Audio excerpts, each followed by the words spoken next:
When was the first time that you recognized there was more than just the 3D and humans? I mean, both of us very young. I mean, for sure. I remember my first paranormal experience was when I was 16 years old. My cousin gave me this thing called a pendulum. No idea what the hell it was. She started using it, started moving on its own, and I was like, ever since I saw it, I was just intrigued, so intrigued with the paranormal and the unknown and whatnot, and I needed to be involved in it. Yeah. So mine was strange. I mean, all my life I've had an ability. Yeah. So, but when I got more into the paranormal side of things, I had a meditation group, and the day I met Cody, it was because of this meditation group. Mm-hmm. And I didn't even meet him yet. And I saw him across the way and I went, "Who's that guy?" to his uncle. He goes, "That's my nephew." I go, "Yeah, I'm going to be doing work with him." And I knew it before we even spoke.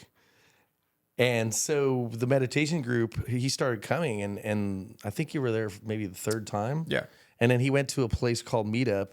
And he calls me up that night because he had all this experience, these cool experiences. And he's like, "Bro, this is for you." The following weekend, right, we did this investigation and it was just popping off.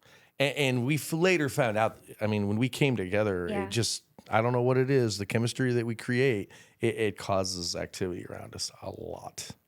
So and that's when I first got it. Tell me about the activity. Tell me about the investigation. What do you do? We don't do anything special. We really don't. I mean, we go in with an open mind and we just investigate the place. I think there's a lot of people who get stuck in the same mundane questioning. Who are you? Why'd you die? How'd you die? Blah, blah, blah, blah, blah. No. And we kind of just go in with an open mind and let the place talk to us, Right. you know? And I think that's why we go into a location and would rather not know anything about it, because then we create the story about what's going on, and it's through the equipment and through disembodied voices, direct responses, things like that. Yeah. So we create the story, and a lot of times, I'll say a majority of the time, when we're investigating and looking at the facts later on, it's actually lines up with what we find. Yeah, which is just always mind-boggling. Wild. Yeah. Wild. Yeah. You came together, what, 10 or so years ago? Probably a little bit more 15. than that. 15. It's been about 15. You were a skeptic. You were like, okay, I see this happening here and there. There's something more than just what we see to our eye right now. You walk into a house, something is happening and you're trying to explain it, right? So I'm actually a BDM. So when I go into a place, it's kind of funny. If you watch our videos, you can clearly see I question everything. Yeah. And that's my logical mind. I'm in my industry, I'm actually in aerospace, so it's all logic, it's all thinking. So I go in, I want to disprove. Okay, that's not paranormal. Yeah. This is this, and this. We try to go in again, just open. It almost irritates me because I'm like, bro, there's nobody else here. He's all, no, it's the wind. I'm like, it just frustrates him. It's bro, I wanted to slap me in the face and go, "Hey, Shawn, how's it going, man? I'm a ghost." Yeah. Tell us about the craziest LA experience or place that you've been to and what that investigation looked like. Before the new reality was even a thing, I'm sure you've heard of Linda Vista Hospital, and now it's like a old folks home. But that place is dumb haunted. Like, it was insane. We were with a group of like 20 people. It's 4 stories high, right? So Shawn and I and 2 other people on the top floor, and then everybody was like segregated through the floors, right? Well, they're doing like a ghost box session or something like that, and then I hear this loud knock on the door, and I walk over to go see what it is, and I peer through, and I see a face staring at me. But what's crazy is it's the face of another investigator who's supposed to be 4 stories down. And I'm like, so I push it open real quick, and there's nobody there. No doors, no windows, no nothing. And I'm like... Well, at the same time, like the actual investigations we were doing was ghost box, and we were getting direct responses. Yeah. We were having the K2s hit. And as this is happening, all of a sudden, the door from a magnet closes by itself. It closes. He goes walking over, and I hear, "Whoa!" And he jumps up because he saw something looking at him. I mean, like clear as day, like from me to him, you know. And he's, "Oh my God, it's this dude." I forget his name, but Larry, there it was. Wow. And why did they split you 2 up? I don't know why they did that a lot. Yeah. So, well, The reason being is because every time we'd go to a place, a lot of the a lot of the activity was happening around us. Yeah. And I think that what they were trying to do is, okay, if we separate them, it'll be here and over here. And so they all got a chance to get experiences. Yeah. I think there was a point where why are you guys splitting us up all Yeah. the time? I mean, we work well together. And I think after a while we stepped away. I just think we worked really well together and not have a big group. Yeah. Yeah. Because there's a lot of times that, when we're trying to catch activity, with all these different people, you get voices and things like Yeah. that. And it just doesn't work. And that's what people don't understand too. Like everybody goes for the thrill of it, which we get that. I understand. Yeah. Yes. But we're looking at it differently. Like we're trying to research and record it. So there's a lot of noise contamination. Lots of people who can't be quiet Yeah. all the time, Right. whispering and all that stuff. So that's why we prefer to go alone. You Yeah. know? Right. Yeah. I mean, are there like hours that you're just sitting waiting for something to happen?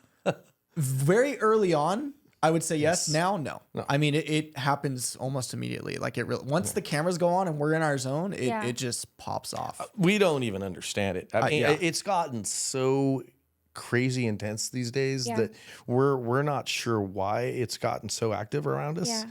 I do think it's because we're both we're developing quickly. Yeah. And I think we understand the spirit world as well as you practice.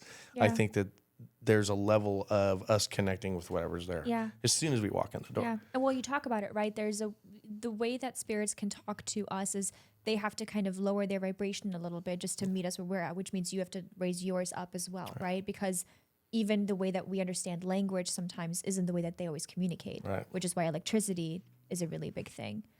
And that's why we have so many different pieces of equipment, because again, Yeah. we are dealing with individuals Yeah. In the spirit realm, and we give them different options to try to communicate. Yeah. And again, we go in, we're both obviously vibrating at a different type of level because we're both medium Yeah. type people. So, and I think that they recognize that and they know that, okay, we can talk to these people. Yeah. And so they're more willing to be direct to our responses Yeah. or to our questions that we have. Well, and it's also not to make fun of anybody or banish them or something, right? You're coming in it with good intentions. Right. Which is actually huge. It's a huge thing. Right. Do you have to have intentions before you go into a space? I think so. Yeah, I mean, I don't think you should like set everything on that, but when Yeah. you walk into the building, yeah, you have to have intentions for sure. Yeah, and I think our intentions are to be completely open to what the message is. Yeah. And whatever that message may be, because it could be as easy as, okay, we're dealing with a private case. This person used to live at this house and they don't like you here, or we're going into a place that's known to have a bunch of murders. So you're dealing from one side of the spectrum to the other. We got some Yeah. angry guy that doesn't want us here, and we're not leaving until you talk to us. So then the next thing you know, our equipment's going off, Yeah. things are being thrown. I mean, it blows my mind how often we get rocks thrown. And the theory there is, okay, maybe it's because it's a natural thing and the energies are more able to pick that up Yeah. and move that. But I happens mean, so I agree, often. but I think it's more so of, I think it's the thing that's following us for sure. yeah. Yeah. Yeah. But I think that's a powerful being. Might as well talk about it. The preacher. Yeah. Preacher is very negative. He's clearly something that doesn't like what we're doing. Yeah. And this is 100% research. Our byproduct is the entertainment of it. Yeah. I've had so many people come up to me and go, oh my God, the gut feeling I get when you guys are in there. And, I'm so It's fearful. wild. Yeah. Yeah. But to walk in and we can feel the intensity in a room, and then we start, okay, let's explore that. Yeah. What is it that's intense? What is it about the intensity? Yeah. And again, that's what builds the story. Yeah. So tell us about the preacher. Who is he? Well, I did, but I think that we're exploring those things and trying to expose who he is Yeah. and what he's doing. Yeah. And I think we both came to the same conclusion. It's a very dark entity. I think it's not just a demon. I think that it's, people have labels for things, but I Yeah. think this is a very dark entity, but may not be a demon, but Yeah. it, in some people's opinion, it is a demon. Yeah. Because for the lack of better words, I guess would be. Yeah. Well, the way that we understand it, right? Right. So you were investigating this entity, came up. You were like, okay, who are you? They said the preacher, which is where you gave the name, Right. right? And since then, they have followed you to Everywhere. different places. Everywhere. Yeah. I mean, we just caught the preacher's voice on one of our investigations up in Virginia City, Nevada, which is an extremely haunted town. But we just caught the preacher's voice there and actually said preacher. Yeah. On EVP. Yeah, which is nuts. We didn't hear it, but we caught it on a digital record with the Clampers. The Clampers Museum investigation. And if you watch it, we have a short on YouTube. You can hear somebody go, "This is bullshit," and then you hear preacher on the recorder, and which was ironic. We didn't hear it at first, and I listened to the short. I go, "Bro, there's another voice." Just before we listened to the recorder. Yeah. We get a lot of voices. We get a lot of voices. Yeah. And again, I think they want to communicate with us. It's interesting, right? Because we don't know a lot about the other side or what that even looks like. And of course, we put even like the name guide, right? Or the names that we put to our guides is something that we kind of make up. And when you open that door, anything can come and you have to be open to that. But how do you protect yourself here? For people like just starting out ghost hunting, which you do, you get a lot of kids, right? They go ghost hunting in a graveyard or whatever, which is actually where he got his demonic attachment, was at a graveyard. Yeah. Don't you two love graveyards though? Oh, yeah, absolutely. They're great. Of course. We don't have anything to do tonight. Let's go hang out at a graveyard. We just go right back there. It's fine. Let's do it. I just think the most important rule, you have to have a faith, right? You have to have a faith in something, whatever that looks like. Okay. It can be whatever, right? That intention, right? Yep. Because we're very strong, powerful beings. And I think that if we put our intention into something, we're powerful people. Yeah. Right. I like crystals. So does Shawn. We use our own self as well. Like we ourselves are very powerful, like Shawn said, and you can use that assertiveness to guide them. Yeah. You know. Yeah. Well, we're both familiar with energy. So Cody's a Reiki master. He was tuned in Sedona. I have a shaman. I work with like the chakra system, and again, understanding the energy. I think again we're very strong when it comes to protection. Yeah. We got scolded. It's kind of funny. We get readings often, and I mean, I give readings myself, but it's nice to get a reading. And we got scolded by a really good reader. We did. You guys are not protecting yourselves. You guys need to protect yourselves. You're knocking on very negative energies, and you guys aren't doing anything, clearing, no protection. And we had a theory that if we protected ourselves too much, that they may not be as active. So. And that does harm to your basically your aura. Oh, we were pushing the limits. Yeah, I mean, and we're both on fumes. We both work full-time jobs, and then we're also doing this when we're not doing our jobs. Yeah. So we're always running on fumes. We're always pushing it to the next level as far as energy. But we got scolded, so we're trying to improve our practices because we really need to do that. And again, we want to be an example because if you're doing this, you have to protect yourself. Yeah. You have to make sure you have an intention that I'm going in here, and then when you're leaving, you're not allowed to come with me. Yeah. You're staying here. Yeah. And that may not necessarily stop them from following you home. Yeah. But again, I truly believe that you have to have a consistent persistency of you're not allowed to be here. You have to leave. Yeah. But do spirits usually linger? Don't they usually go to the lighter? See, and that's a whole conversation too, because there's just from our research, there's so many different types that you're dealing with, right? And that's what I love about this field. Excuse me. It's so unknown. Nobody really knows for certain. So these are all just theories, right? Yeah. We're not claiming to be experts or anything like that. Right. But there's earthbound spirits, the angelic realm, there's the negative realm, there's all different types, you know. Could be dimensional. Yeah. I mean, there's just so many. And you're dealing with specific individuals, just like we all are. Yeah. And that could determine the type of activity or the haunting you're getting. Yeah. Let's go back to you and the preacher and the attachment that you had. How did you find out? I'll let you tell the story on that side. It's good to have his perspective on it because he was there the whole time. Well, you felt it, right? You were probably like, what's happening? So I'll start with this. Shawn is like one of the lightest people that I know. Like he's just a nice dude. I started seeing him change, like just mad all the time, angry all the time. I literally seen his face change, like to a different person. And I was like, dude, like you got to figure something out. This isn't you, you know? And this is when we started, we take Sedona trips every year, but Shawn met a psychic medium there and he called him up out of the blue and was like, hey dude, what have you been messing with? You got a demonic attachment. Yeah. It was a transition. And people say, I didn't just get possessed like that, right? No. It was a transition. Cody saw me change from one person to another. And it was slow. It started with feeling oppressed, feeling I didn't want to leave the house. I didn't want to interact with anybody. Yeah. And then I got into the depression mode. I was like thinking about suicide all the time. And I didn't understand why. And then it got to where I would close my eyes and I would see myself with these black eyes and screaming, ah! And I was like, I kept calling Cody. I go, I don't know what's wrong with me. I don't feel right. I don't feel safe. I don't feel like I'm myself. Yeah. So, and it was similar. So this individual, he actually came out and taught our first mediumship course. His girlfriend actually called me. That's right. Yeah. And I don't talk to the lady. She's like, hey, just was wondering how you guys were doing. Won't say the individual's name, but he was in Sedona. Yeah. And she was telling me that he was there. She goes, how you doing? I'm like, I'm not doing too hot. Long story short, he said, we'll take care of it tonight when you go to sleep. Well, they didn't wait that long. As soon as I laid down, I felt a battle within myself, like physically felt it. And I kept telling me, push down. And then that's when I met my angelics. 3 of them, Gabriel, Raphael, and Michael. Yeah. And I could feel, not even really a battle, but I could feel that they were trying to retain it. Yeah. And then I could feel it when it left. And I heard a pop in my room that night. And then all of a sudden I started just sobbing. I could feel it release.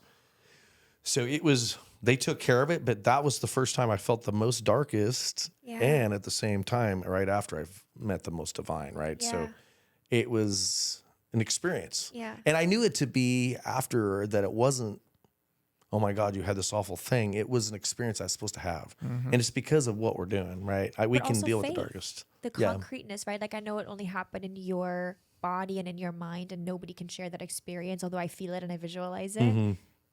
Like you were meant to have that to be like you're on the right track, but also ground yourself in that because you are protected and you do have that. Yeah. It gave the faith that I needed. I knew that, and you could see it in our videos. Like we're not afraid of anything. No. And Which I'm afraid of those videos. And I'm like, well, they're just chilling, like hanging out. What's happening? Yeah. And you would think, because most people are like, I'm out. I'm not going to deal with this. But again, we're digging because we're researching it. Yeah. And we know that, and they know, the darkest know that they're not going to stop us. Yeah. But they'll try. And you're not afraid of death? Well. That's a whole other story too. I don't think, I mean, death is, it's just passing on to the next chapter, if you will. I don't think it's one thing and you're done. It's a transition. Have you come close in any of your investigations? To dying? Besides the demonic attachment. I've had 3 near-death experiences. And one of them was COVID. I woke up above my body and I met those 3 angels all over again. That was 2 years ago. I woke up. I'm like, what the hell? And I figured I was done. I started saying goodbye to all my loved ones and looked at the foot of my bed. There's 3 streams of light. And I knew who they were. They were the 3 angels. And then when I went to them, thanking them for what happened, for what they've done for me the last few years doing the investigations, all that, got to Michael, and Michael was like, well, you have a choice. You've helped a lot of people. And I got this overwhelming feeling of what that feeling was for all these people. It made me very emotional. I'm above my body and I'm in tears, right? So, and then he says, there's things you need to work on, but you can, if you want to stay, you can stay. You can help much more. I stayed, and then once I got better from COVID, and it was gradual. Yeah. My readings were ridiculous. I was pulling names. I was really specific on details, and they were facts. And I was like, okay, so let's do this. Sometimes I'm going, why didn't I leave? Because life's hard, but it's I ask myself that too. Yeah, like what the what kind of choice? Well, you're going to have to do it again in the next version, you know? So it's been an experience. Hawks follow us around all the time. It was a really, really intense situation where I could have died, absolutely could have died. And a hawk flew over me midnight, like it was like midnight, and I see a hawk. And it lands on a tree nearby, and I knew to go that way, you know, and it was nuts. Dude. Yeah, there was like, so this this very angry person, we'll say, he finds out later that person was right where the hawk was looking. Yeah. So basically told him, don't go over there. A real Right. person or a spirit? Real person. A real person. Real person. Yeah. Yeah. Yeah. The Which guy is why would've it was kill- so nuts. Would have killed him. Yeah. Would have killed him. Mm-hmm. Okay, so tell me more about the places that you visited in California. Is California one of the most haunted places? California is definitely haunted. As far as most haunted, I can't say that because we haven't investigated Yeah. everywhere. It's definitely haunted for sure. I would say right now the place that's probably the top for us is probably Nevada. Nevada is crazy haunted. Like Death Valley, Nevada, or No, Virginia City, Reno. I mean, all up northern Nevada. yeah. Dayton, Fallon. Yeah, it's very haunted over there. Yeah. Oh. Virginia City is just. Yeah. We've done some mills that just are off the charts. But I mean, California, I mean, you got Pasadena Bridge or the Suicide Bridge, which is insane haunted. Yeah. So Suicide Bridge, the Colorado Bridge is what it's called. I'm sure you heard of it. But it was very famous in the 1950s for people jumping off, Yeah. you know, killing themselves before they put up the gate. But we were investigating there with a group of people, and this wasn't even for the new reality yet, right? We were just kind of doing our thing. And, we're filming, doing our thing, and we hear out of nowhere what sounds like a woman screaming. Like, I mean, this is midnight, like 3 a.m., middle of the night, screaming, and then we hear these branches like somebody's falling. And we're waiting for a thud. it was crazy. Like, we're waiting for it, and it just doesn't happen. And we're like, it was us and 3 other people. Yeah, We're all we all heard waiting it. for Like- something to fall on the ground, and nothing happened.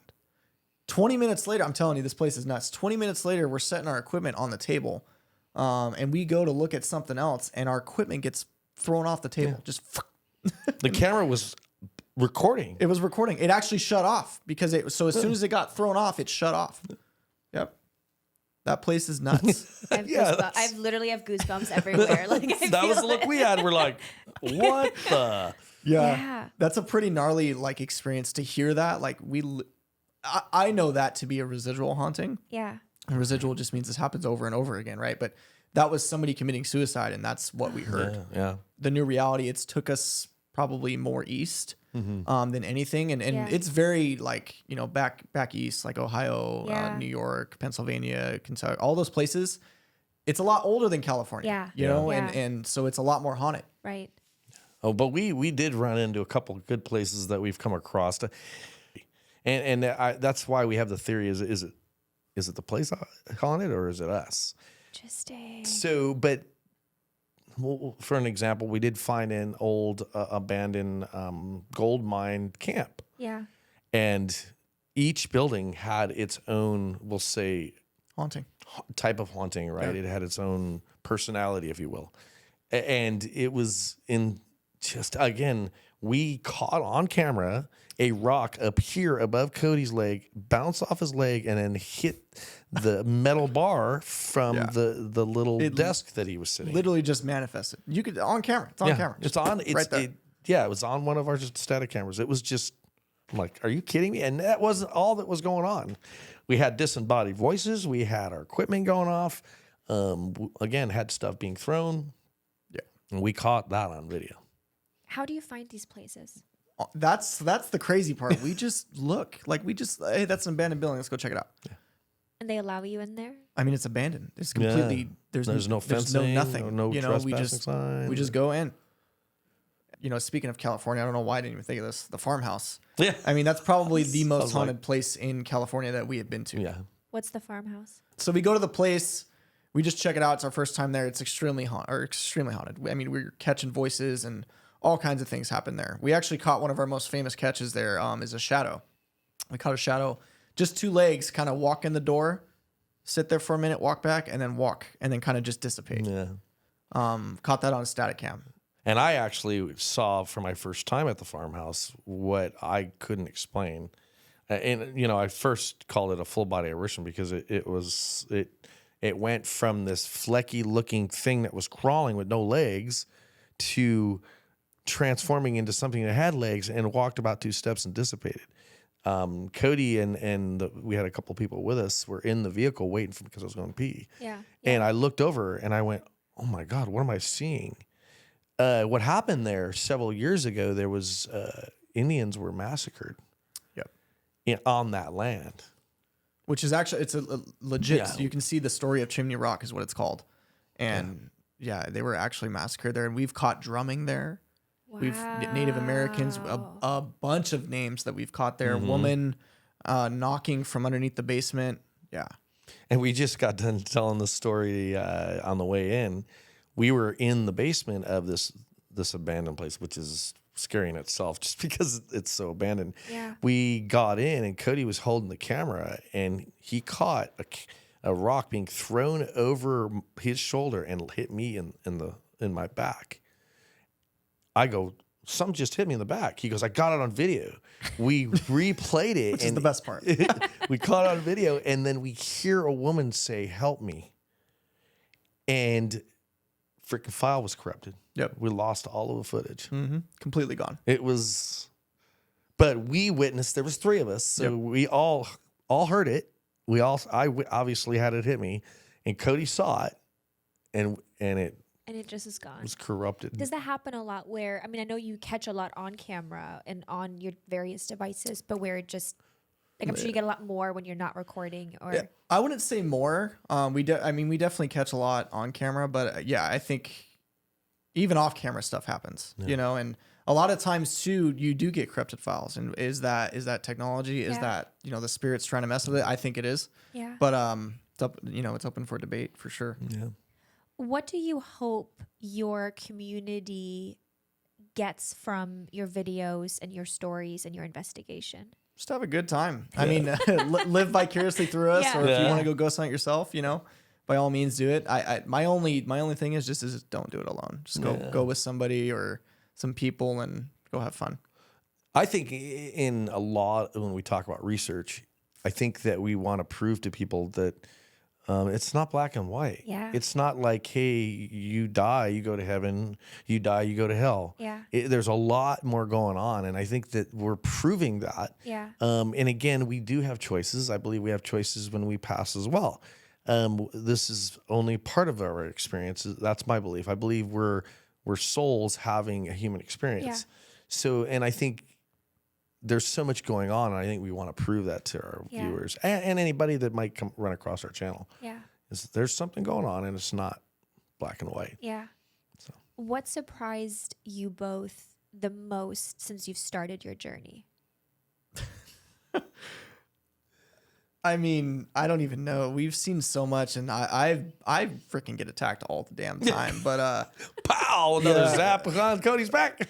So talking about protection. No, for sure. Yeah. I mean, I'm a very so funny. confrontational person. Yeah. You know, it's just who I am. So I think Punk. Yeah. So I think they kind of match that, you know, in the actual investigation. And he's different because, and I'm glad we're talking about this, but he more so gets it mentally than he does physically.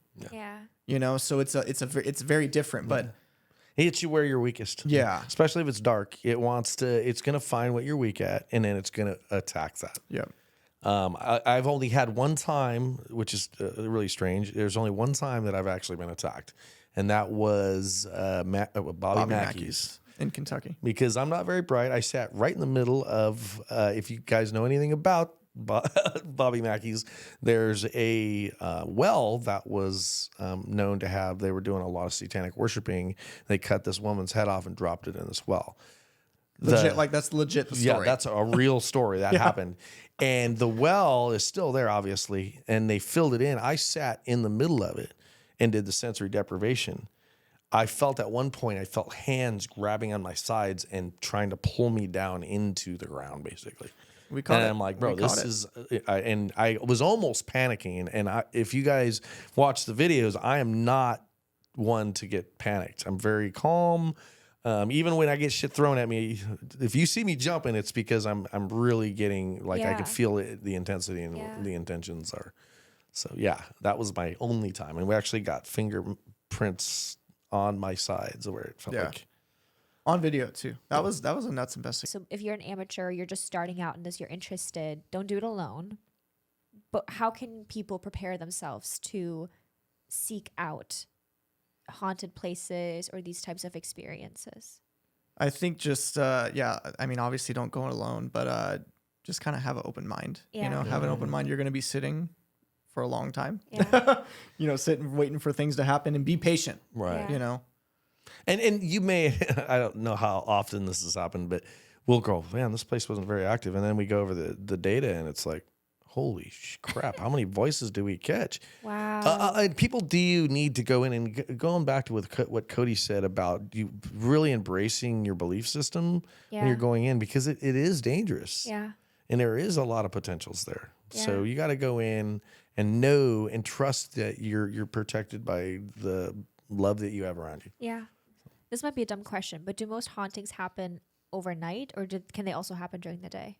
They can for sure happen during the day. Yeah. It's just so, I mean, that's a different conversation too, but there's a thing called witching hour, you know, which is from, people think it's 3 a.m. It's not. It's from midnight to 3 a.m.